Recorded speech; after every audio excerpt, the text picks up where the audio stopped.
All right, wonderful.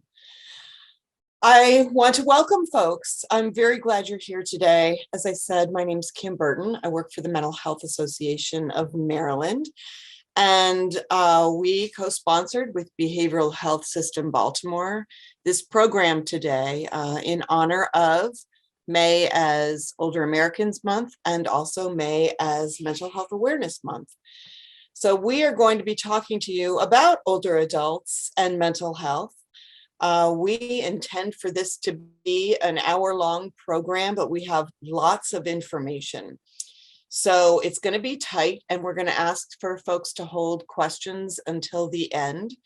And if by chance we do run over and you have to run off, which we completely understand, just want to let you know that this recording will be available to you.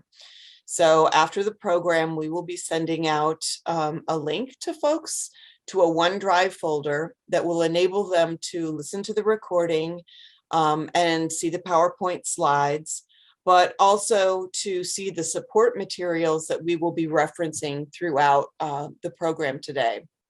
And I'm going to speak first, and then Kola is going to talk to you and Julvette so they can introduce themselves when that time comes. But let me begin by sharing my screen. And I would love to get a thumbs up that you can see perfect. All righty. Okay. So as I said, it's myself and Kola and Julvette with you today. And I want to first start with what our objectives are for this program. So we hope that you will leave with a real understanding for why there's an increase in the behavioral health needs among older adults, and that you'll be able to identify common late life experiences that elevate risk for trauma and the development of behavioral health disorder. We want you to be able to identify local, state, and national resources in support of older adults with behavioral health needs.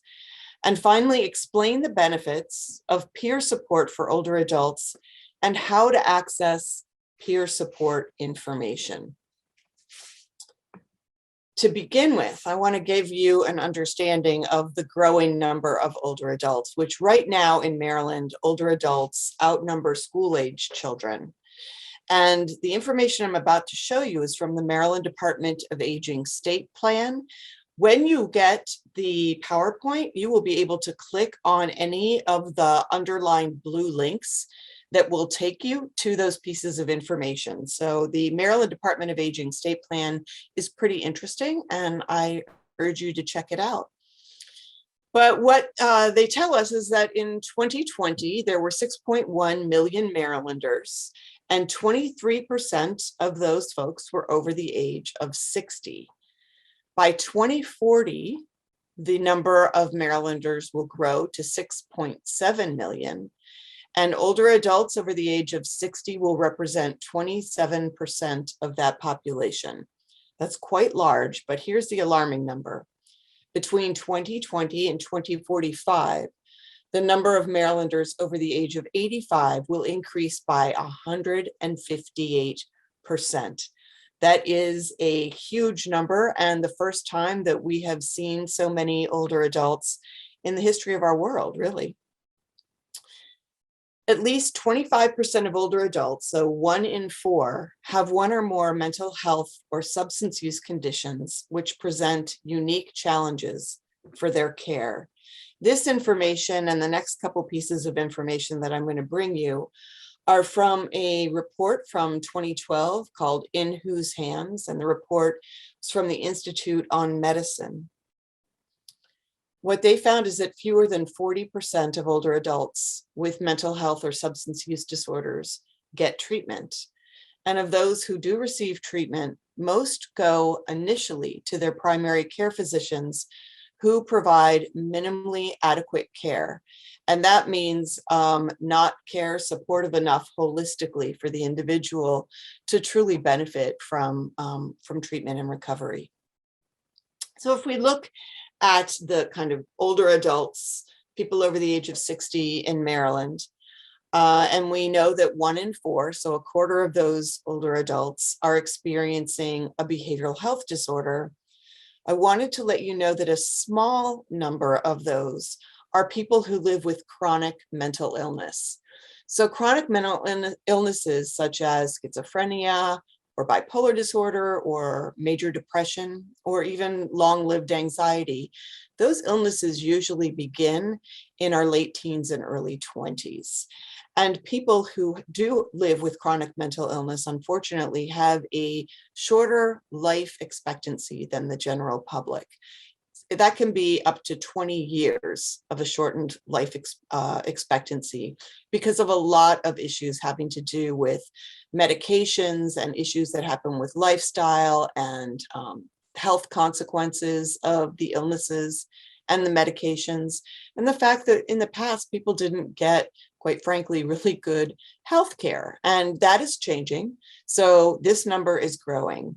But you'll notice that for the 1 in 4 older adults experiencing a mental health disorder, most are not chronic mental illnesses that they've lived with for their whole life.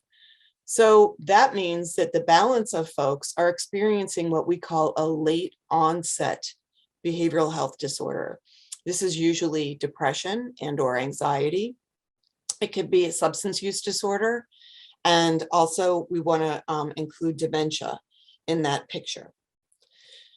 So here's our case really for why we need to be having this conversation.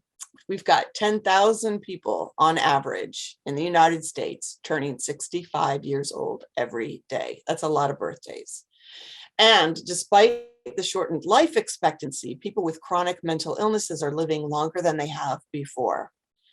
So the need is urgent, but this is not a disaster. And we often hear in our culture people talking about the aging boom or the silver tsunami in ways that make it sound like a catastrophe and a disaster. It certainly is not. It means that we've got a lot of people in a system that's too tiny. So if we look at our system as the cake, we can build a bigger cake. And we need to look at it, not that the problem is the number of older adults. The problem is the size of our cake and the size of our system and the fact that we don't have resources yet that are equal to what folks need given the demographic boom of this population. So this is why we're together today, in hopes that we can learn about each other, do some networking and some resource sharing, and pool our collective voices so that we can advocate for better resources for older adults. I think this is really exciting work ahead. And the reason I say that it's exciting is because treatment works and prevention is possible. And there really is just so much that we can do together. So thank you for being here. If the term behavioral health isn't familiar to you, and we acknowledge that we've got people from all walks and professions on our call today, I wanted to give you a little overview of what this umbrella term behavioral health means, especially in the context of older adults. So I've already mentioned late onset mental illness and people who live with chronic mental illness. But under the behavioral health umbrella are also substance use disorders. And this can range from anything from opioid use disorder and addiction to the use of alcohol to the use of medications. So even if older adults are using medications as appropriate, and even if they're not drinking too much, they can still develop a substance use disorder simply because of changes that happen as they age in terms of their metabolism. So we have a lot of older adults, unfortunately, that are accidentally slipping into substance use disorders. And this is something that even they are unaware of. Brain injury is another condition that falls under the behavioral health umbrella. And the reason this is important to understand with regards to older adults is that as we get older, the fluid cushion around our brain shrinks, and actually our brain itself shrinks a little bit. That's perfectly normal aging, doesn't have anything to do with a person's intelligence or anything like that. But what it does do is make the brain more vulnerable to brain injury. So you can imagine if the brain has more wiggle room inside the head, it can bump up against the skull. And we do believe that many people are not being diagnosed with brain injury, when in fact that may have happened just from a simple bump or a fall. Trauma is another issue. We're going to talk about that a little bit more, so I'll save that. But I want to let you know that the behavioral and psychiatric symptoms of dementia are very real and very concerning. And about 80 to 90% of people who do develop dementia will experience a behavioral health problem. And that could be anything from agitation to psychosis. So it's quite a range of issues. And for all of these different conditions that you see here, they have unique and diverse issues, but they all seem to pull from the behavioral health workforce in terms of doing assessment and treatment and recovery for these different kinds of conditions. And unfortunately, our behavioral health workforce isn't the size that it needs to be. While the population is increasing for older adults and people who need behavioral health support, the workforce is actually decreasing, which is another call for why we need to work together, especially around prevention and early intervention. If we just look at conditions that we know raise the risk for developing a mental health disorder in later life, we can see here that those include heart disease, stroke, diabetes, cancer, arthritis, dementia, conditions that are painful, conditions that reduce mobility and function, and also conditions that require multiple medications. Medications themselves can actually cause changes in the brain that make individuals more vulnerable to depression or anxiety or other issues such as psychosis and suicidal ideation. So if you think about older adults that you know, it's quite likely that they have 1, 2, 3, 4, or maybe even 5 of these different risk factors going on. And this isn't an exhaustive list. There are certainly other things. Common late life changes and challenges that don't fall into a clinical diagnosis are things like loss of a loved one, sensory changes such as vision and hearing, the development of an illness or a chronic health condition, physical pain, and there are a lot of conditions in later life or more common in later life that do cause physical pain. Sleep problems are normal, not only an outcome of pain, but something that a lot of people just experience as we get older. And we also experience changes in our cognitive function. So as we get older, our brain might slow down a little bit in terms of its ability to recall things, or maybe it's a little bit more difficult for us to multitask.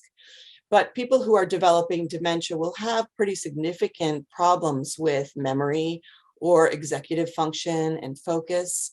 And so if you just look at these 6, I just picked 6 common late life changes that are challenging, and that any one of these can impact function in the physical, emotional, social, functional, and mental realms. So these areas of life that are so important for everything that we do can be impacted by any one of these changes and challenges.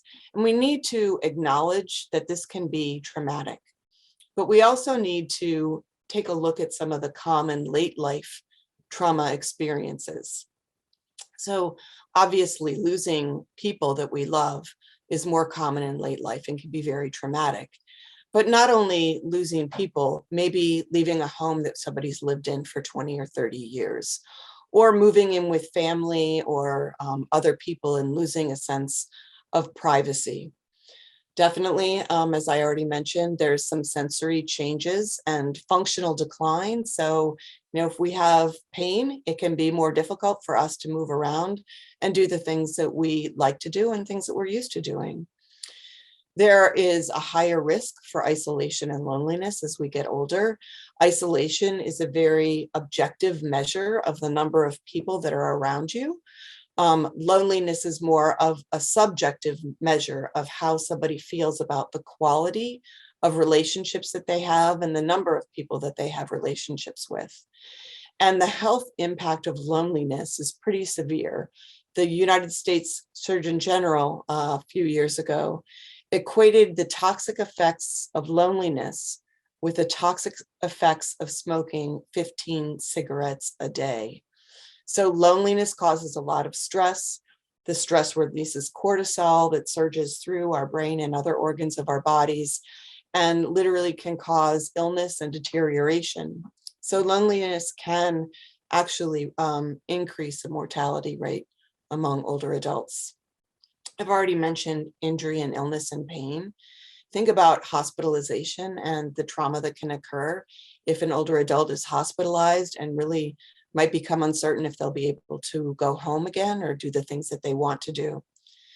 A loss of autonomy and independence is something that's more common as we get older. A loss of agency, meaning our abilities to make decisions for ourselves, changes in cognition. And unfortunately, older adults are victims of a lot of scams and also of elder abuse. And this is certainly a growing problem that we have across the United States, not just here in Maryland.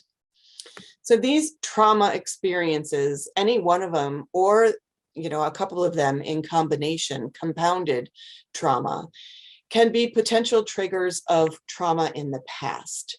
And about 36% of older adults are known to have the adverse childhood experiences that we already know can compromise their health and well-being and also their mortality and their life expectancy. But if you look at trauma and the triggering of past traumas, we see an elevated risk for post-traumatic stress disorder. So of all I've said, these are very challenging things that happen to us in later life. And unfortunately, the themes of these challenges represent loss, disempowerment, risk for somebody's future. And a lot of these, almost all of these, are things that people didn't choose. So we would put them in the category of unwanted. I want to reiterate that the majority of older adults do not develop a behavioral health disorder. And in fact, most older adults say that they find their later years to be times of great satisfaction and contentment. So we're talking here about folks that are really, experiencing the lows. And for folks that do have good resiliency skills, and hopefully that's all of us, if we can develop resiliency skills, we can go through the bumps of life and come out the other side okay. But for some of us, that doesn't happen. So what we need to do is kind of flip this and start to look at the themes of what promotes healing. And that's what this slide is about here. What we know can promote healing is choice, empowerment, control, and security. And all of these are consistent with the principles of trauma-informed care. So I want you to just kind of absorb this slide right here and think about what you yourself as a professional or what your organization does to promote choice, empowerment, control, and security for older adults. And we would advocate that the more you can change your policies and your procedures, the more that you can educate people within your organizations to provide these for older adults, the better chance we will have for really good engagement of older adults, but also prevention of unnecessary mental health disorders or substance use disorders, and also provide or promote healing and recovery. So some of the practical things that we can do, like right away, start today, are these. Number one, make sure that the older adult knows that they're in the driver's seat, that they can identify the goals that they have for themselves in any area, health, social engagement, activities, function. Help them to assess their health habits and provide information about how they can achieve their goals and better their health habits, and that they can contribute to solutions for their own concerns. So the resource that I have here, and again, you'll be able to click on this when you get the PowerPoint.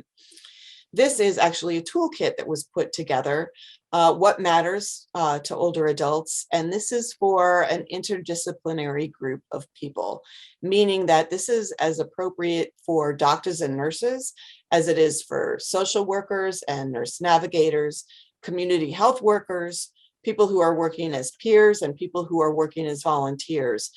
People in any one of these occupations or settings will find that this is a valuable toolkit in knowing how to best engage an older adult and helping to address their health concerns in ways that are most meaningful to them. Next is a resource called Mind Resilience. It is a website, mindresiliency.org. And it is something that was put together by the Mental Hygiene Administration, now called the Behavioral Health Administration in Maryland, with a lot of stakeholders to talk about how can we promote resiliency among our citizens, right? We know that if we can reinforce personal strengths, promote hope, and inspire people to thrive, that they will actually do better. So I urge you to check out this particular website so that you can see the core concepts for resiliency and understand how that applies to different age groups and how we might be able to support older adults to be more resilient so that they can overcome some of these challenges in healthy ways. Third is the E4 Center of Excellence for Behavioral Health Disparities in Aging. This is a phenomenally new resource from Rush University out of Chicago that will help teach us as professionals how to combat ageism, stigma, and disparities around behavioral health and older adults. They provide education and training for sure, but their real goal is to embed community-based, evidence-based programs so that we can be able to help older adults in their homes and communities where they most want to live. And then education, education, education for older adults, for their care partners, for ourselves, obviously, but for the people that aren't here today. And I hope that you will be an ambassador of this education. And please let people know about these resources that I'm going to tell you about. First is our Mental Health in Later Life Guidebook. This is from the Mental Health Association of Maryland. And when you get this slide presentation, you'll be able to click right there to access a bunch of educational materials that are appropriate for older adults and for professionals. We have fact sheets on isolation and loneliness, on late life suicide, on anxiety, on mindfulness. So just really a rich source of information that you can download and print out, or that you can literally provide links to electronically if you wanted to send things out via email or through a newsletter or another means. The Mental Health Association of Maryland has a program called Older Adults Vibrant Minds, and we have a website here that you will be able to click on and go right to for more information and resources and some neat things that we're trying to do with the Mental Health Association around the development of a peer support workforce, which you'll learn more about from Julvette in a few minutes. To get more information about networking, education, and advocacy opportunities, we urge you to check out the Maryland Coalition on Mental Health and Aging. And this is a coalition that meets once a month or every other month, depending on what's happening. A big network of people from all areas interested in behavioral health and aging. And this will allow you to take any concerns or issues that you have to a larger table for people to work on public policy changes and legislation so that we can get older adults the care and the help that they need if they are suffering with a behavioral health disorder. Finally, I want to tell you about a mental health advance directive. This is a legal document, a legal tool that very few people know about, unfortunately. And what it does is allows somebody, when they're well, to talk about what they want in the event that they become sick and hospitalized with a behavioral health disorder. And so there are many pieces to a mental health advance directive. And on the Mental Health Association of Maryland's website, we have frequently asked questions, instructions, an advance directive template, and a checklist and information that really dives deep into what is a mental health advance directive, but also importantly, why it is a really good communication tool. Something that I would urge you to do is become familiar with mental health advance directives. And when you're working with an older adult, if they suggest to you that they have a mental health history, please let them know that there are mental health advance directives. And in doing so, you open a conversation that lets them know that you are happy to talk with them about this really important situation that unfortunately carries a lot of stigma. And it is the stigma that is a primary barrier to older adults getting the care that they need. So I want to say thank you. This is my contact information. And I am going to pass it over now to Kola, who's going to talk to you about some resources through Behavioral Health System Baltimore and the work that he does. So Kola, you take it away.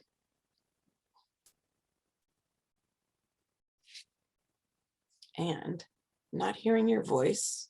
I'm hoping that I want to just see, make sure that you're Can off you mute. hear me now? Oh, yes. Okay. You can. Thank you. Yeah, good afternoon, everyone. My name is Kola Bakre. I'm the older adult PASRR specialist with Behavioral Health System Baltimore. I am one of the 6 regional behavioral health PASRR specialists in the state of Maryland.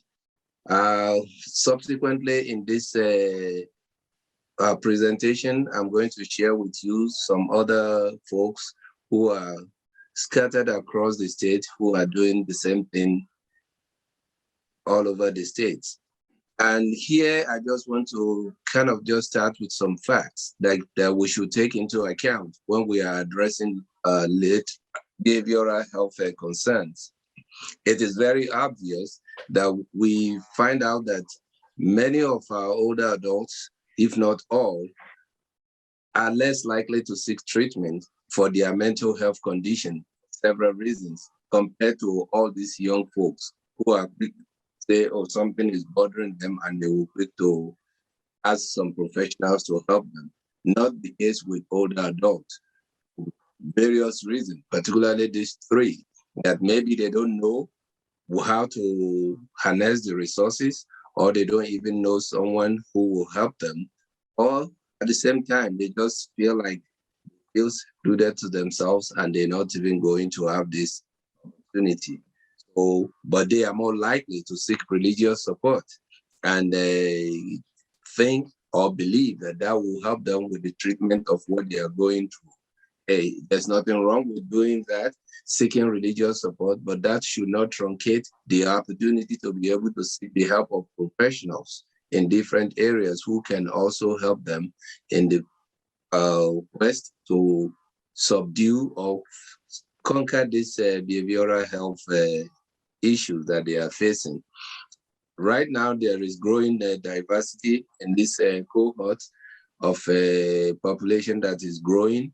It is also required, and it is very imperative for those who will be serving as social workers or support network planners and all that, to be able to come up with that cultural and linguistic competence that will help people who they want to attend to or intervene in their illnesses to know that they are equally sensitive to their needs.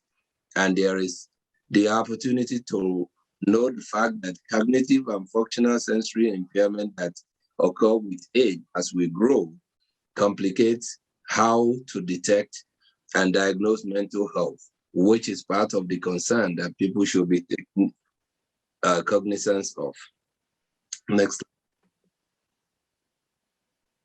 These are some of the resources that are very, very available for older adults. Here in the state, there is the 211 number that you can call. It will take you through the prompt when you press 1, and it is there. And that is the website that you can also click on. It is the Crisis Connect number. It's available 24 hours, 7 days a week. People should take advantage of it. Whatever crisis they are having, it's an opportunity for them to take care of that, especially substance use disorder services that they can produce. That they can help to resolve at the same time, rather than sitting back and keeping quiet. And in addition to the current mental health crisis services, they provide that in that hotline, so you can have that opportunity. How about the Older Adult Health Resource Guide, which is compiled by the Behavioral Health System Baltimore? It has all the names of assisted living facilities. It has information of nursing facilities, social service departments, and hospitals, and older adult outreach services at University of Maryland. We have Johns Hopkins Patch, which is the psychogeriatric program, where we have PACE for people who are seeking services. There are several information in that guide that you can always access for the purpose of helping with whatever area of behavioral health need you want. And we also have, for the purpose of the situation that we are, even though we know it goes on and off, the pandemic has been something that has taught us how to kind of telework, like we're doing right now. Many people are no longer going to their offices. So also, telebehavioral health, which was established by the Maryland Department of Health through Behavioral Health Administration, is a tool that will help you locate your provider, get in touch with them, connect, and say this is the day you want services, without necessarily leaving the comfort of your home. And the link is right there. When you get this site and you are able to click on it, it will help you do that. And for those who are on this call, you can always become the ambassador of these services. Whether you are in the independent living arm of services that you're providing, we are all providing human services, and we should be able to get this opportunity out there, because many people are not aware, which has limited the number of opportunity for those who in this group. Slide. And these are the older adult PASRR specialists that I said for the entire state of Maryland. Again, there are 6. That is me in the back there with my name, phone number, and email address. I have another name attached to me there, which is my supervisor. She will be taking over because I will be exiting the behavioral health system, Baltimore, and I will no longer be in this position. In the time being, she will be the one holding forth, and until when somebody else is hired. And we have other people in Southern region. Southern region comprises of Anne Arundel County, Prince George's, Calvert, Charles, and St. Mary's. And we have Eastern region, which is Worcester, Wacomico, Somerset, Dorchester, Talbot, Caroline, St. Anne's, and Kent. It has been filled with someone. When this was compiled, the new person was still transitioning to come in. So we have her name. Her name is Shannon Joyce. So that one will be included subsequently. If anyone calls that number, she will be the one that will be responding for those who are in that part of the state. And we have Western region, which is Garrett, Allegheny, Washington, and Frederick. And we also have Central region, Cecil, Hartford, Baltimore County, Carroll County, and Howard, with the name of the specialist right there. Montgomery County, like Baltimore City, is just one. It's big, and it does have all those places. We don't have subdivided counties that all these other regions have. And that is the name of the specialist at the bottom of my name right there. And then these are some of the functions of the PASRR specialist.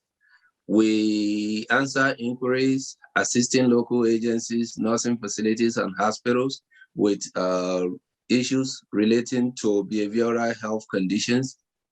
As far as older adults are concerned, young people also call, people from the community calls, aside from agencies and all other entities. We have individuals who call to seek for support, like can they have caregiver support? Can they have assisted living placement? Those are some of the functions that the older adults PASRR specialists do. Then assisting with coordinating services, especially related to stock individuals. We have some individuals who are always, not even just once or twice, several times, especially in the state hospitals. We have in local hospitals too, but mostly in these hospitals, when people are stuck, they don't have where to go. They don't have the funds to be able to live in those places that may be available to them. And they are on admission at the hospital, either in the emergency department or in the general admission of the hospital.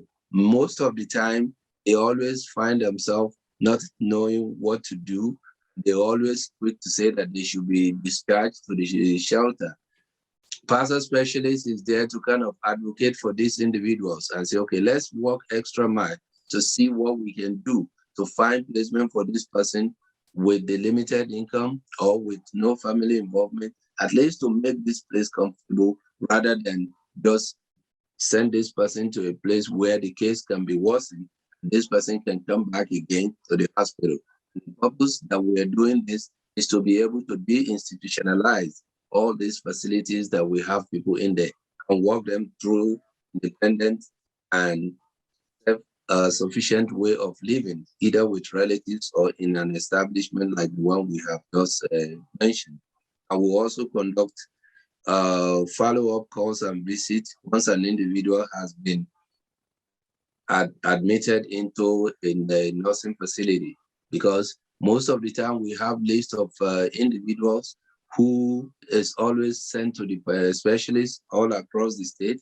When you sift through that and you are able to find someone in your region, you want to be sure that person is still where that spreadsheet says that person is. When you now go over, call the facility that is listed in that person, which you will know through another portal, which is the long-time support and services, which you have, LTSS. You can get true information of that person and now follow up to see where the person is. When you do know, and that person is truly there, and you know the status of this person, all you want to do is to continue to follow up with the nursing facility.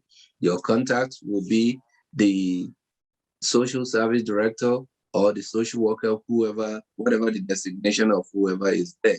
And that is something that we always follow up to know how that person is doing until that person discharges from that place or to family or whatever happened. In cases, that person's transition to the world beyond. It's not uncommon to see that situation happen. Next slide. And these are national resources for older adults that can be accessed as well. When you get this slide, you can always click on this. SAMHSA has great resources that can help you guide older adults who are in your orbit to be able to let them know some of this great opportunity to treat their substance use disorder and other related behavioral health issues. National Council on Aging, they are big in dealing with older adults, and they advocate for issues in Washington, D.C., have several seminars, have several information, and there are professionals who are ready to help. They always give you link, and this link will definitely help you with it. Thank you, and to listening. Thank you so much.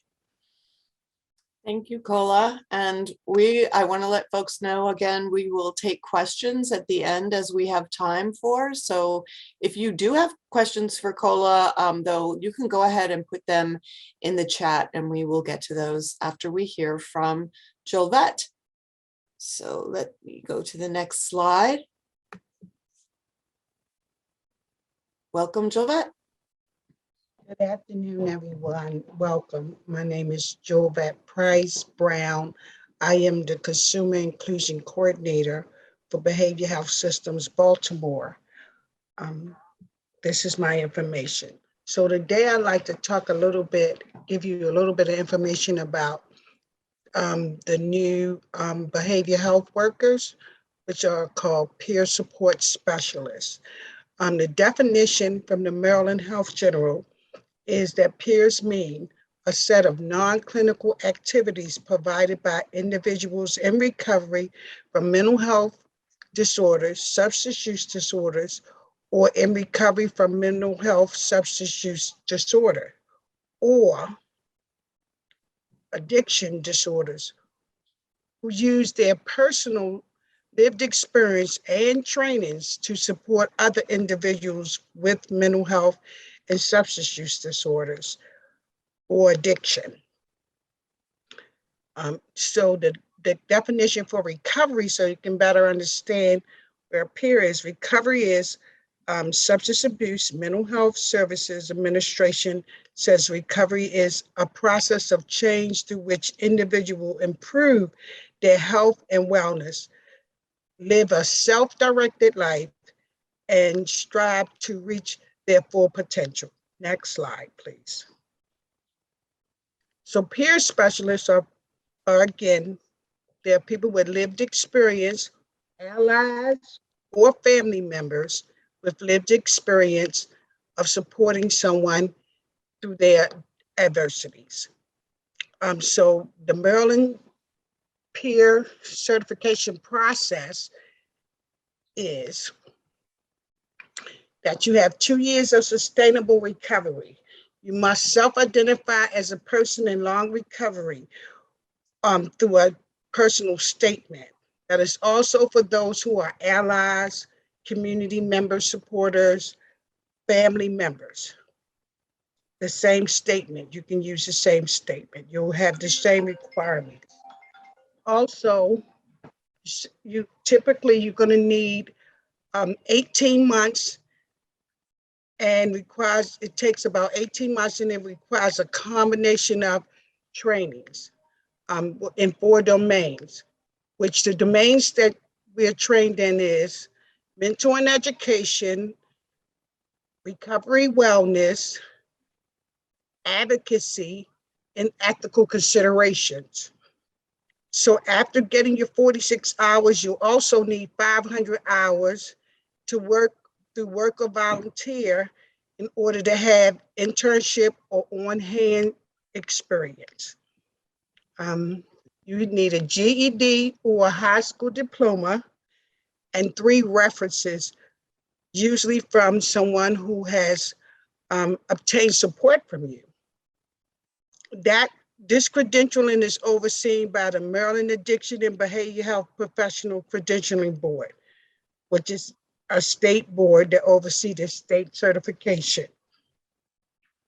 The policies and procedures are developed by the Maryland Department of Health, Behavioral Health Administration, Office of the Consumer Affairs. Next slide. So this is the citing part. It tells you what peers can help you with or support you in, and the value of peers. Peers can support aging adults and anyone else in increasing self-esteem and confidence, which is very important to someone's wellness. They also increase the sense of control. We heard that earlier, and the ability to bring about change in their own lives. It helps raise empowerment inside of them. It increases the sense that treatment is responsive and inclusive of their needs. These things are done through a mutual relationship between the peer support specialist or the peer and the participant that they're serving. Next slide. So here we have some settings in Baltimore City, but peer support is throughout the state of Maryland. But here we have some settings in Baltimore City where peers are. I'm going to talk a little bit about the clinical settings, things like the ACT team. The ACT team is a mobile team, outreach team, and they support people with mental health, homelessness, different adversities, and they support them, and peers are with them, with a clinician and a counselor. They bridge the gap between that. They're in the PRPs, which is a partial rehabilitation facilities. They support the clinician and the counselor, doctors, or whoever is in that agency. They support in the substance use treatment centers and where there's care coordination.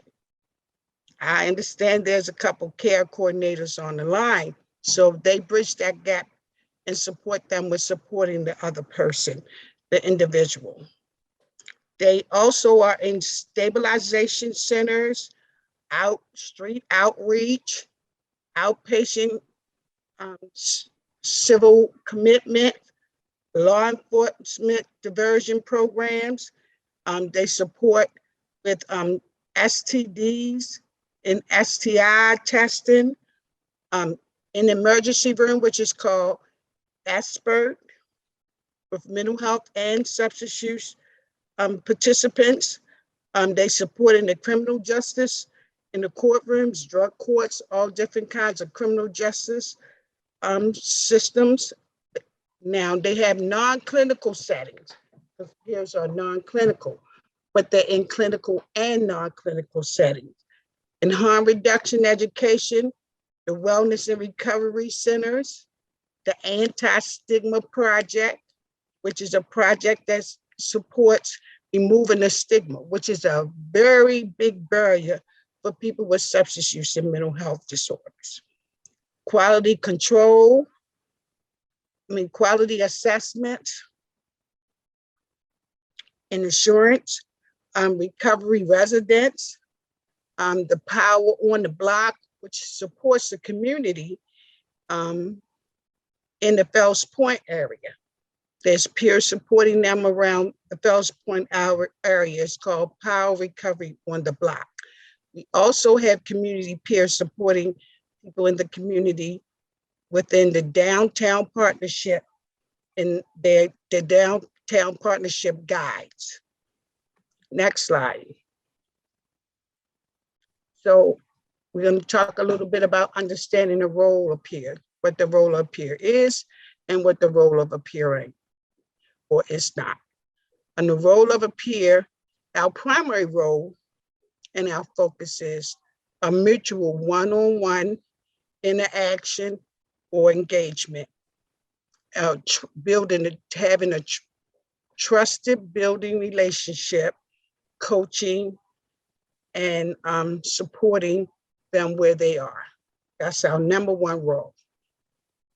The system level role are also common, like in quality assurance, policy development. Then you have the role confusions. These are some of what we want to avoid. It's not a clinical responsibility. Peers don't do clinical responsibilities like diagnosing and involuntary services. The participant has the choice to serve or be served in the way they seem best fit for them. No, your analysis are not appropriate. Peers complement, but do not duplicate clinical counseling in the sense that they are developing mutuality and instilling hope based on their personal experiences versus assessment, diagnosis, and intervention. Peers' role, one of the roles are an advocate for the client based on the client's experience of care,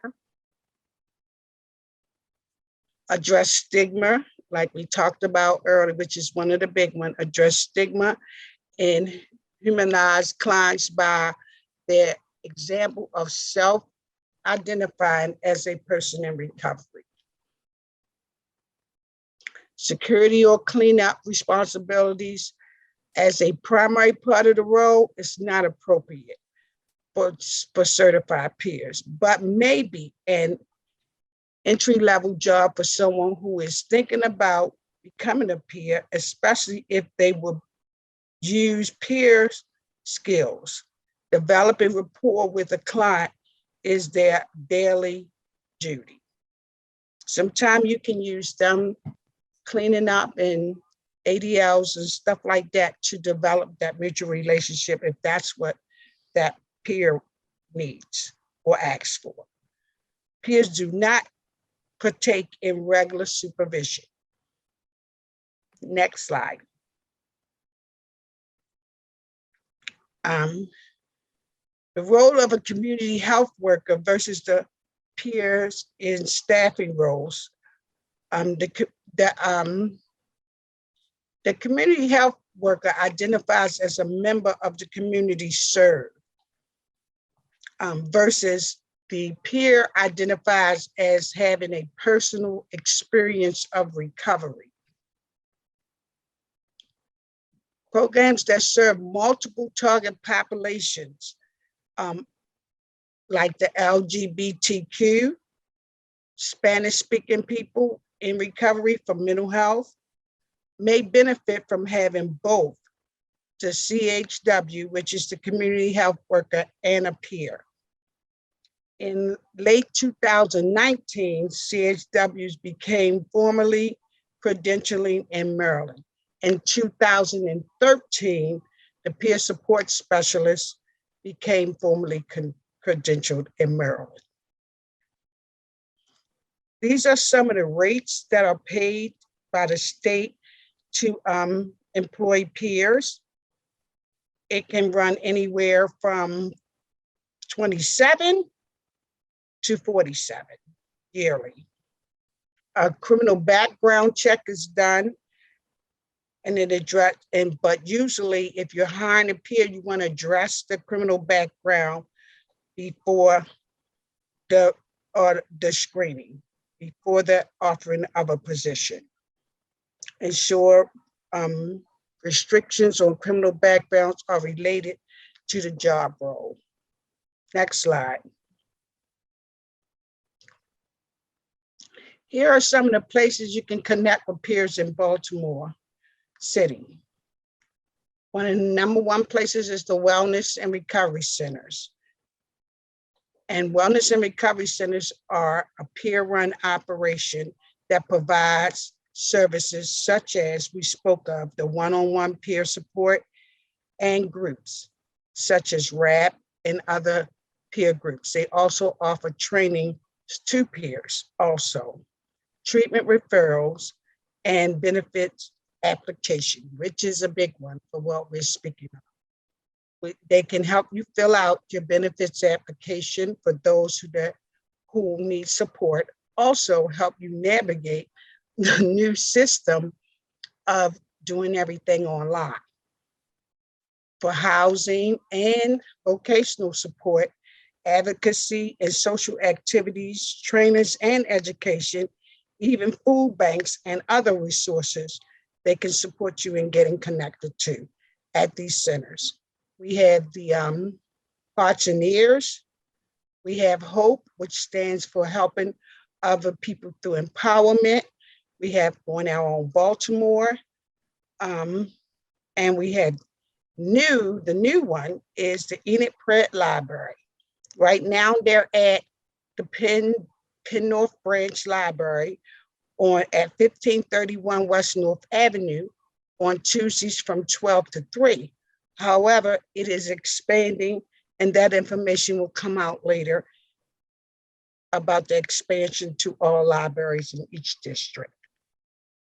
They're also located at the Be More Clubhouse, which does adults with SMIs, which is located on Charles Street. All of this will be on Calvert Street. All of this will be in the PowerPoint or the slides that you will get at the end. Next slide. Some other places you can connect with peers are in outreach and the Be More Power harm reduction peers, are always located. You can contact the health department or Behavior Health Systems Baltimore, BHSB, to find out where they're located in your area. They have a regular schedule out. The needle exchange, the criminal justice system, which are parole and probation, the drug court, and plenty more. The stabilization center, which is at the Turk House, the expert emergency rooms, that's all emergency rooms in the state of Maryland now have expert peers. Outside patient treatment providers like Family Health Resource Center, Glen Life, other substance abuse and mental health treatment providers. Next slide. You can also connect with Family Recovery Program. The Family Recovery Program is basically for families, and you can connect with them that way. Also, you can connect with peers directly on the Facebook group pages from Maryland Peer Advisory Council, and they'll also connect you to another peer or any services where you need to be in the state or where you are in the state. The Maryland Behavior Health Peer Recovery Specialists, you can connect with them, or you can connect with them on bha.org. Also, they have NAMI. You can connect with them at NAMI. You can connect with them at the Black Mental Health Alliance, and you can connect with them at the Maryland Coalition of Families. Next slide. So how BHSB can help you is we can connect you with the trainings, the peer trainings, more information about peer supervision and what that looks like, how to integrate peers into your system or your services. We can help with peer involved in policy and work groups. If you have policies you're going for and you have a work group, we can connect you with a peer who can help you with that, who that is their lived experience or their expertise in that issue. We can help you with expert volunteer database, which that is if you need volunteers or peers, we can connect you with, from our database, with a peer that may need support for hours and can support you into integrating peers into your system or service. And we are still looking for experts we're still looking for other experts, and maybe we can use you to help us expand the peer workforce. And that's what BHS can do. It can connect you with peers. It can connect you with ways to integrate the supports and services in your agency or your system. Again, I'm Julvette Price-Brown. This is how you connect to me. My email is here, and my phone number is here for you to connect to me. I'll answer any questions you have to support you in integrating peers into your system or service. Thank you, Julvette. Thank you, Kola. I'm now bringing us all together. As you can tell, there are lots of resources that are available. Our motivation here is to get you educated on all of these and to take advantage of them. And we want to be available for the next couple of minutes that we have together to answer any questions that you might have. If you do, feel free to take yourself off mute.